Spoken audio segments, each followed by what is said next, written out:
What was it like to be a Black priest in the 1970s?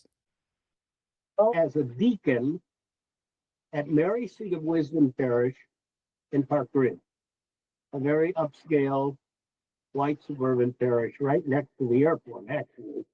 And I was there for a year. It was one of the happiest times in my life. I got to know so many wonderful people at Mary Seat of Wisdom. And it was a good way for me to start a ministry. Then my first priesthood assignment, which was in 73, I was assigned to Our Lady of Perpetual Help in Glenview, another upscale white suburban parish. And again, God takes care of you if you just kind of get out of the way. It was just a wonderful, wonderful 3 years as a brand new parish priest. Mm-hmm. And then after 3 years, I was invited to join the faculty at Mundelein Seminary. The rector then was Tom Murphy, who eventually became the Archbishop of Seattle. But he was the rector of Mundelein at the time. And he had called me and said that the faculty on the seminary was considering future faculty, and they would like you to become one of those future faculty members and to study liturgy, to teach liturgy. Well, the first time he called me, I was not interested because I was very happy as a parish priest. Yes.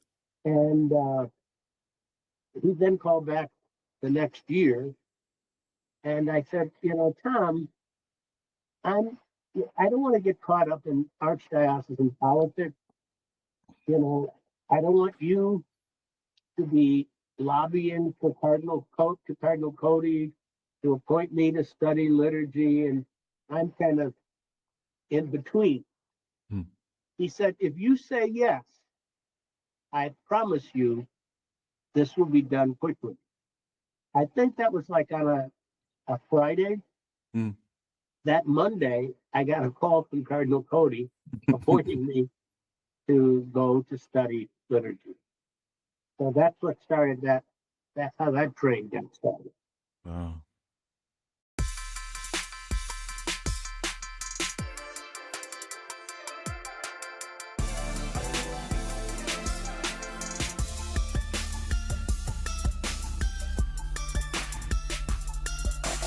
Hello, and welcome to the Black Catholic Messenger Show, where we keep it Black and we keep it Catholic.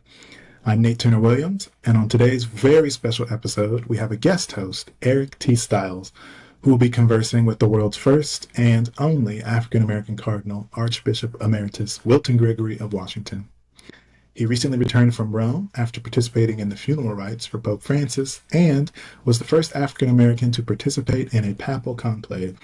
He's on the show today to discuss his early ministry as a priest in Chicago, his education in liturgy at the Santa Anselmo in Rome, his influence on the Black Catholic movement, and, of course, his experience in Rome, which was quite historic. I'm very excited to have him on the Black Catholic Messenger Show, and I hope you enjoy. With that, I'll leave it to them. Let's just to begin by saying thank you for coming and agreeing to be interviewed. I was talking to Nate a few weeks ago while you were in Rome for the conclave, and asked had he ever interviewed you for the podcast or interviewed you, and he said no, he wanted to wait for something special that had not been done by everybody else.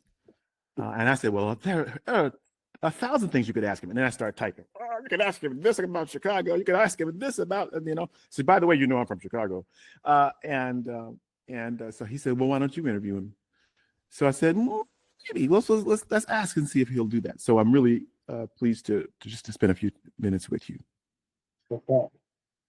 So we wanted just to begin with Chicago. You're from Chicago on the South Side. I'm from Chicago, and we'll talk later about Pope Leo XIV being from Chicago. And just wanted to hear a little bit about your experience of being a priest You were a priest for about 10 years and was ordained a bishop at a very young age, I think 35 or 36. Is that correct?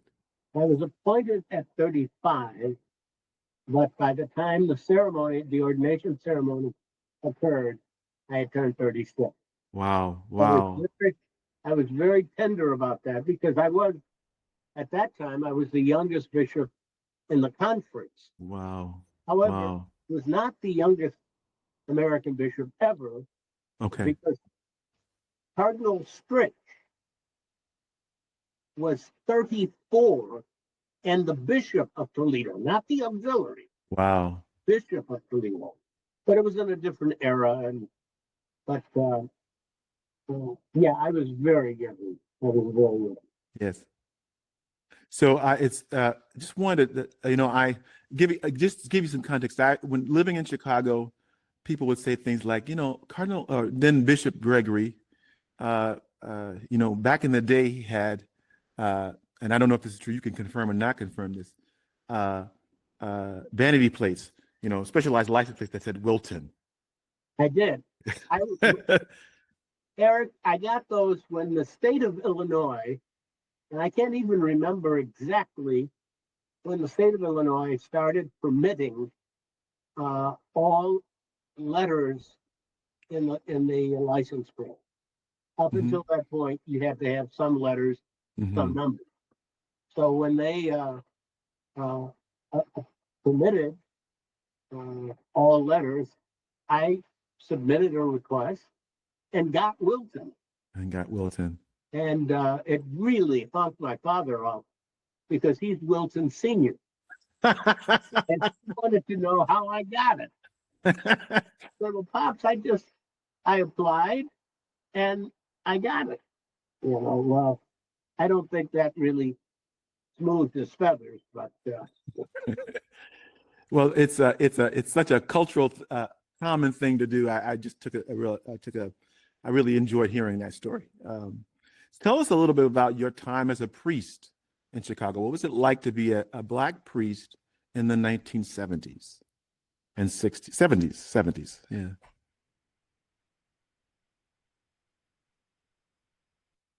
As a deacon at Mary Seat of Wisdom Parish in Park Ridge, a very upscale white suburban parish right next to the airport, actually.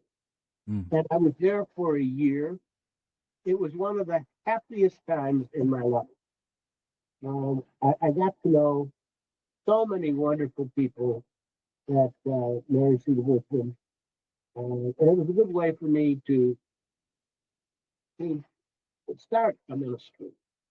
Then my first priesthood assignment, which was in 73, I was assigned to Our Lady of Perpetual Help in Glenview, another upscale white suburban parish. And again, God takes care of you if you just kind of get out of the way. It was just a wonderful, wonderful 3 years as a brand new parish priest. And then after 3 years, I was invited to join the faculty at Mundelein Seminary. The rector then was Tom Murphy, who eventually became the Archbishop of Seattle. But he was the rector of Mundelein at the time. And he had called me and said that the faculty on the seminary was considering future faculty, and they would like you to become one of those future faculty members and to study liturgy, to teach liturgy. Well, the first time he called me, I was not interested because I was very happy as a parish priest. Yes. And he then called back the next year, and I said, Tom, I don't want to get caught up in archdiocesan politics. I don't want you to be lobbying for Cardinal Cody to appoint me to study liturgy, and I'm kind of in between. He said, if you say yes, I promise you this will be done quickly. I think that was like on a Friday. Mm. That Monday, I got a call from Cardinal Cody appointing me to go to study liturgy. So that's what started that. That's how that train got started. Wow. So how quickly did you? So let's fill in the viewers and the listeners really quickly that you went on to Rome to go to Sant'Anselmo, which is a pontifical school, which is a school attached to the Vatican. And you pursued probably, I'm guessing, an STD as well as an SLD. No, it was Okay. during my time at Sant'Anselmo, the liturgy faculty was raised to an autonomous state. Mm. If you're in the Biblicum, you get an SSD. Yes.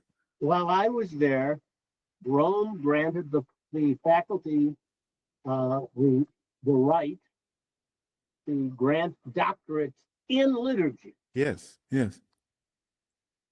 What was tell me about this is a very prestigious school, and to fill in for the viewers, for the listeners, that this is a school where many of the faculty members, many of the alumni had a profound impact on the Second Vatican Council before and after the Second Vatican Council on the liturgy. So tell us a little bit about what was the most insightful, the most interesting thing about being in Sant'Anselmo. Fortunately, I was there with some of my senior professors, or they were the tenured professors, were the Benedictine monks who had done the preliminary work for the liturgical document. Yes. They, Burkhard Neuenhausen, who was a professor from Maria Lach in Germany, he had worked with Odo Kassel and some of the Benedictines at Maria Lach did the work on getting the textual editions of some of the ancient sacramentaries. He said, so these are the men, excuse me, who were laying the foundation for the discussions that took place at the Second Vatican Council. And then, after the decree of Sacrosanctum Concilium, the Vatican decree on the liturgy was issued, many of them became the consultants in the implementation Yes. of that decree. So I was blessed. I had Adrian Mossant from Marazou in Belgium. I had Salvatore Marsili. He became actually an abbot in northern Italy. And some of these, Jordi Pinel, who was the probably the world's expert on the Mozarabic rite. Achilles Triaca, the Salesian, who was the world's expert on the Ambrosian rite. Those are my teachers. Mm. So I was so blessed. My director was a young Filipino from Manila by the name of Anstar Chipungo. And his area of expertise was the inculturalization of the liturgy. And he was my director. Great. So what was the most interesting insight? You can look back and say, this was the thing that really continued to be with you throughout the years.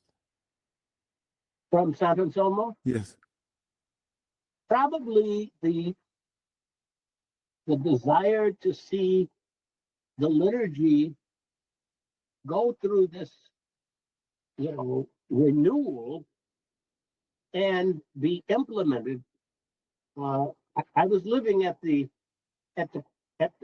crux of a wonderful event Mm. as our liturgical life was being renewed. Now, I'll be the first to admit the first several years, the first decade or so, there were a lot of bumps in the road. Sure. One of the things that we had to deal with was the translation of the Latin text into the vernacular. Mhm.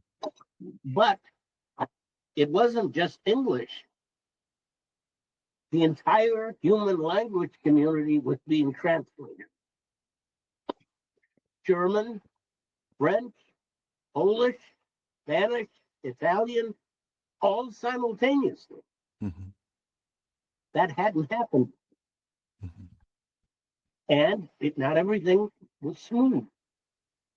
But it was what the council called us to do. And I'm happy to have lived through that. Great, thank you. So I'm thinking about, at some point I learned in doing research before this podcast that your doctoral dissertation was on the history and a historical and liturgical study of the office of the lector in the Western Church. Sure. In the Western Church, yes, yes, yes.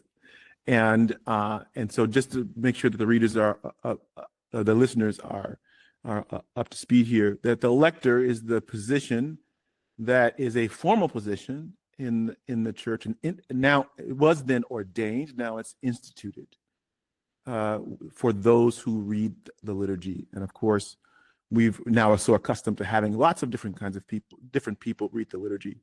But up until recently, up until 2021, only laymen, which primarily included men who were preparing for ordination, were given installed, I should say, as lectors, and that the rest of us who were perhaps lectoring we were given a provision to lector outside of that. So that changed in 2021. Pope Francis opened up lectoring, installation of lectoring acolytes, and then added the catechist as a minor ministry. I have been watching this, waiting, looking, and seen at this point now 2025 very few instances outside of Rome itself where lay women were instituted. And so I'm sure there may be some lay men who aren't going to be ordained, but you wouldn't see them. They're not as visible as women. So I think maybe Bishop Stowe somewhere in Kentucky instituted some women electors or acolytes recently. Can you talk a little bit about, do you think this is a significant, since non-instituted, non-installed members of the body can continue to lector, is this a significant move? And if it is, what would you like to see happen? Eric, the last chapter of my dissertation treats the document Ministeria Quaedam, which was the document that called the sixth issue that restructured the minor order. You may recall that what was called once the cursus honorum, the course towards honors, which obviously Pope Francis probably would not call but it included being tonsured, porter, lector, exorcist, acolyte,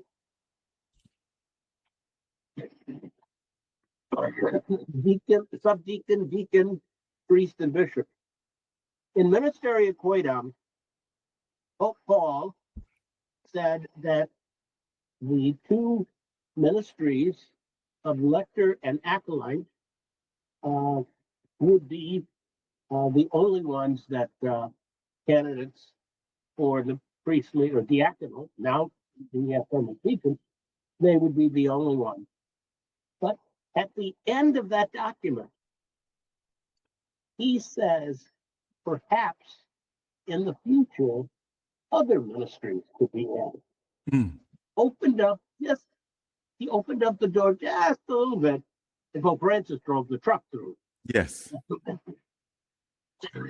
And because of that, the ministries are now open to those who are not planning to be deacons or priests. Now, your question is, why hasn't it taken off Yes. in the United States? I don't know of other countries. I suspect you answered your own question, because for the past 30 plus years, we've had men and women being elected. Yes. And so it's not something that would be introducing a function that's not already being fulfilled. Perhaps, and this is a guess, Eric, because I don't know. Hmm.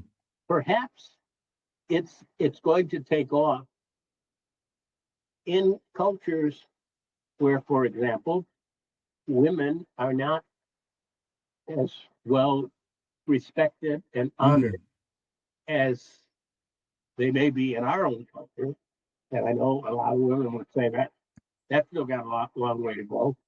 But it might be a way for them to be given this liturgical responsibility in such a formal way that the community, accepts it more readily.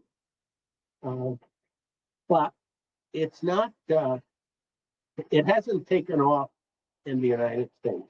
And you are absolutely correct in that analysis. Thank you. Thank you. Just out of interest of time, I'm going to move on to the next section of questions, because we only have about 10 minutes, less than 10 minutes left with you. I want to stop and say just a little bit about your involvement in the liturgical renewal in the Black Catholic community. I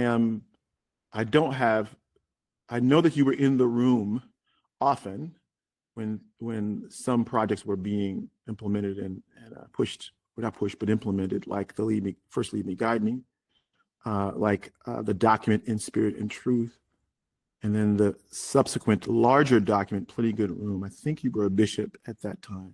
I was chairman of the liturgy committee.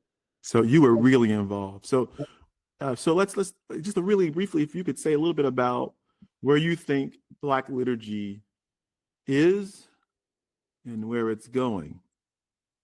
Well, one of the things that and let's go back to Lead Me, Guide Me. I would put all of the credit at the feet of James Patterson White. Hmm. He was the driving force, and along with Clarence Rivers, who brought his own blessed gifts. Yes. And the two of them worked in concert. I was a consultant, but I couldn't take credit for that.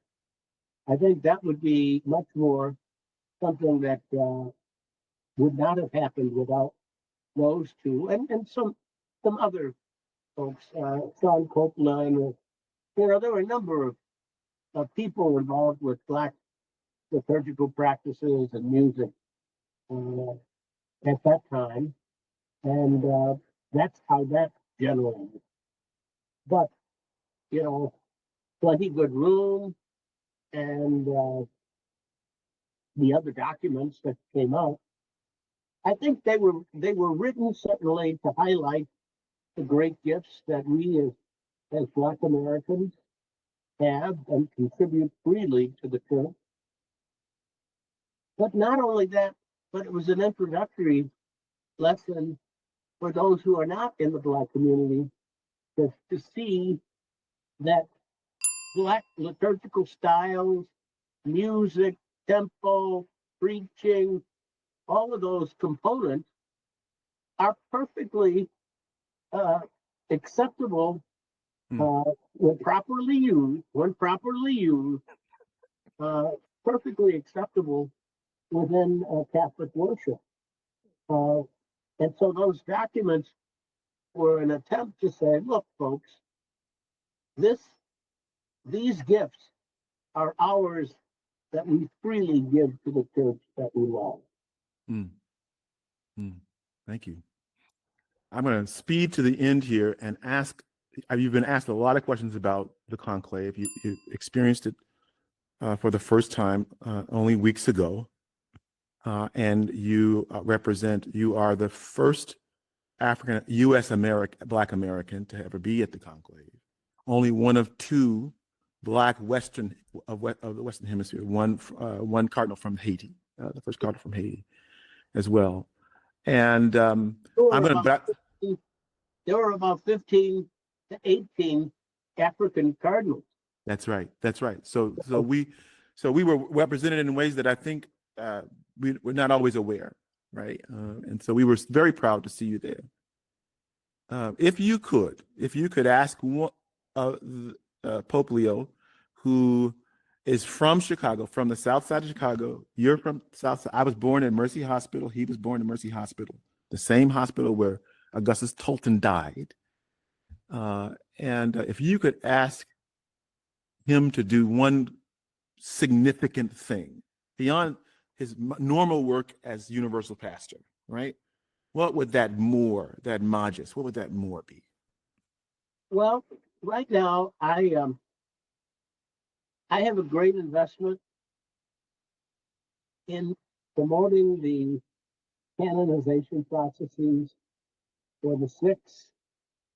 I would certainly hope that the Pope would push that along. Now, I don't want them to be ramrodded through. I want those six to be evaluated and judged and examined as carefully as any other candidate. But if he can light the fire a little bit, For example, I think that Pope John Paul II, when he was the Cardinal Archbishop of Krakow, knew the foundress of Divine Mercy. And so I suspect he took a special interest in that. Yes. And I would like, if possible, that the Holy Father could be the ombudsman for Augustine Tolton. Yes. Yes. Be a Bowman. Yes. I mean, we've got some great candidates that are just waiting to be pushed along. That's right. To be raised to the altar. Yes. Not just to for the African American community, but for the whole church. That's right. You know, Eric, I was at the canonization for Josephine Batista. I was at the ceremony. And obviously she's the first saint from Sudan, and that she had been a sister with the Canossa sisters up in Italy. And they were there present in huge numbers because she died as an older woman, and some of the older sisters who were at the ceremony had actually known her. And when the decree was read, those little Italian nuns went crazy because she was one of them. Yes. And so the canonization of those six is a gift for the whole church. It certainly would make us proud, obviously, as people of color. But it should be another sign of the church's universality in the call to holiness. Now, we're doing this taping on June 3rd, which is the feast of the Ugandan martyrs. And, obviously, they stand as a great light for the growth of faith in Africa. But they're not simply African saints. They are Catholic saints. Yes. They are martyrs. Yes. And that's the gift of our church. Thank you so much, Cardinal Gregory. This has been wonderful. I can't take up any more of your time. I wish I could, but I can't.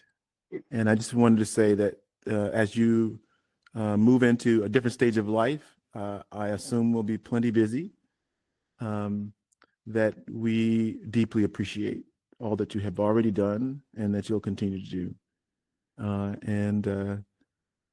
Your presence, very gentle and affable presence, has been very important to the Black Catholic community. And please, please know of my and our appreciation. Thank you, Aaron. You're Thank you. most welcome. You're most welcome. Thank you. Thank you for tuning in to the Black Catholic Messenger Show, where we keep it Black and we keep it Catholic. Black Catholic Messenger is an independent, nonprofit media organization covering stories of interest to African American Catholics. If you like what you've heard on the show, don't forget to subscribe on your favorite platform, and please do visit us at blackcatholicmessenger.org to read our stories and make a donation. Thank you.